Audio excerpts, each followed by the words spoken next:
Assalamualaikum warahmatullahi wabarakatuh. Selamat datang ke kelas PDPR Pendidikan Islam KSSM tingkatan 2. Marilah kita mulakan kelas kita dengan membaca Bismillahirrahmanirrahim dan doa penerang hati.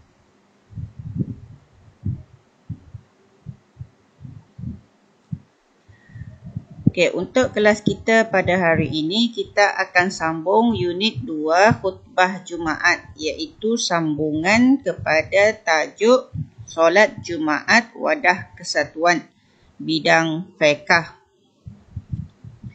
Okey, kita nak tengok apakah yang dimaksudkan dengan khutbah Jumaat.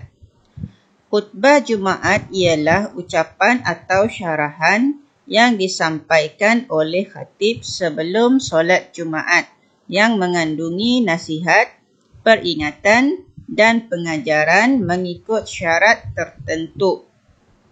Ini adalah maksud khutbah Jumaat.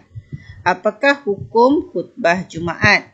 Khutbah Jumaat adalah wajib dan termasuk dalam syarat sah solat Jumaat.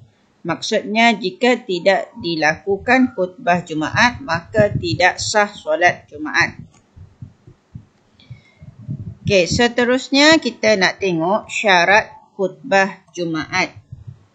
Syarat khutbah Jumaat terbahagi kepada dua, iaitu khatib dan khutbah.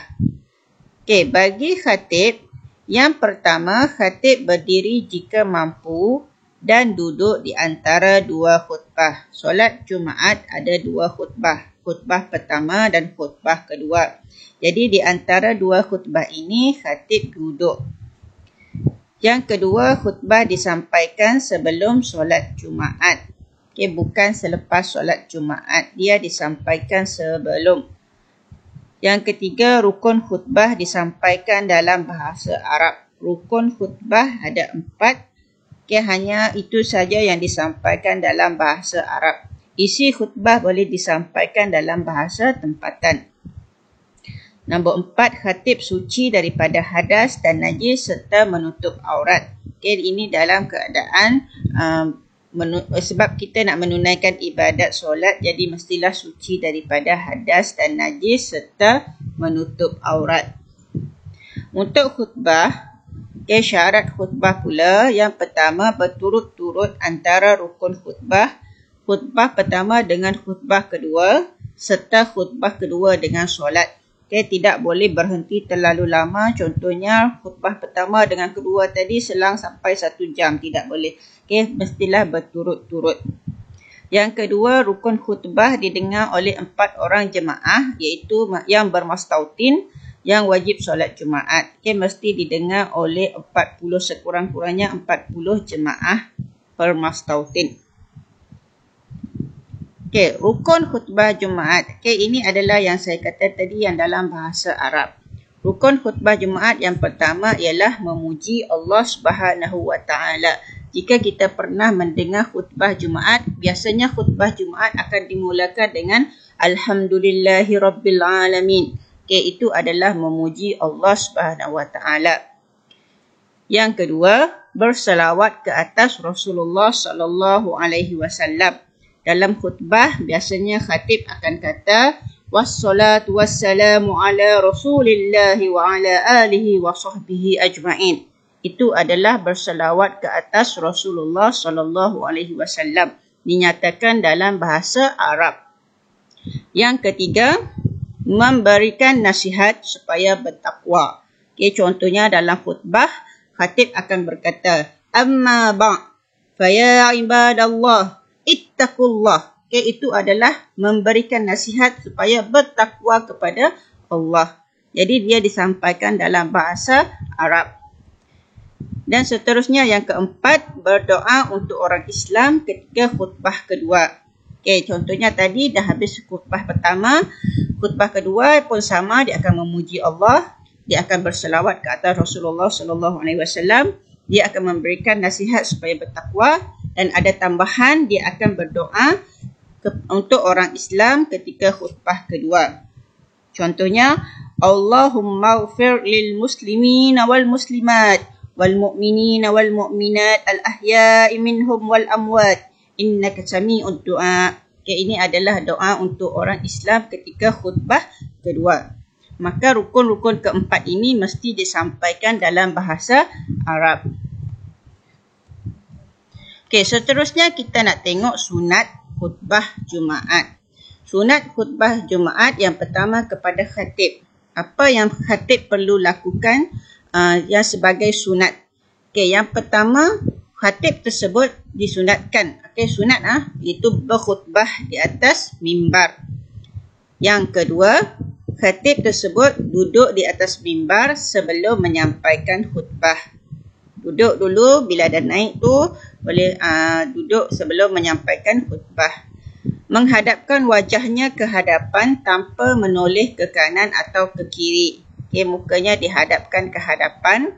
Memberi salam setelah naik ke atas mimbar. Bila dah naik boleh bagi salam. Itu adalah sunat khutbah Jumaat kepada khatib.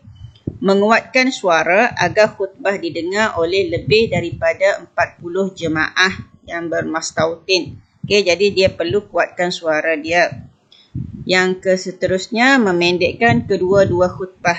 Khutbah kedua lebih pendek daripada khutbah pertama. Dan seterusnya adalah memegang tongkat dengan tangan kiri. Ini adalah sunat yang dilakukan oleh khatib ketika melakukan khutbah Jumaat, ketika menyampaikan khutbah Jumaat. Manakala sunat khutbah Jumaat kepada makmum pula. Makmum yang mendengar khutbah Jumaat itu apa sunatnya? Yang pertama, mendengar khutbah yang disampaikan oleh khatib. Sunat untuk mendengar khutbah. Yang kedua, melaksanakan solat sunat secara ringkas jika khatib sedang berkhutbah. Bila katakan kita sampai ke masjid dalam keadaan khatib sudah memulakan khutbah, maka kita hendaklah melaksanakan solat sunat secara ringkas sahaja untuk mendengar khutbah selepas itu. Seterusnya, adab mendengar khutbah. Mendengar khutbah ada adab juga. Adab yang pertama ialah kita tidak boleh bercakap-cakap ketika khutbah sedang disampaikan. Yang kedua, tidak tidur ketika mendengar khutbah. Tidak tidur. Kalau kita tidur, maksudnya kita tidak menjaga adab ketika mendengar khutbah. Yang ketiga, fokus kepada isi kandungan khutbah. Kita dengar, kita fokus apa yang nak disampaikan oleh khatib. Dan yang keempat, tidak melakukan perbuatan sia-sia. Contohnya berbual-bual, bermain handphone. Kita tidak melakukan perbuatan sia-sia. Jika kita buat, maksudnya kita tidak menjaga adab. Hukum bercakap ketika khutbah sedang disampaikan adalah makruh. Seterusnya kita nak tengok amalan sunat pada hari Jumaat. Kita tahu Jumaat adalah penghulu segala hari. Banyak amalan sunat yang boleh dilakukan untuk kita mendapat lebih pahala pada hari ini. Yang pertama, memotong kuku dan misai. Bagi lelaki boleh potong misai dan kuku sebelum pergi menunaikan solat Jumaat. Mencabut bulu ketiak. Yang ketiga, menggunting bulu ari-ari. Yang keempat, mandi sunat. Mandi sunat tu ini maksudnya mestilah disertakan dengan niat. Niat kita mandi sunat pada hari Jumaat. Yang kelima, memakai pakaian terbaik serta berwangi-wangian. Kita pilih pakaian yang paling bagus, yang paling cantik, yang paling baik serta memakai pewangi supaya kita sentiasa berbau wangi. Yang keenam, bersegera ke masjid. Tidak perlu tunggu sehingga azan, tidak perlu tunggu sehingga nak solat baru nak pergi masjid. Bersegeralah kita ke masjid, kita akan dapat pahala sunat.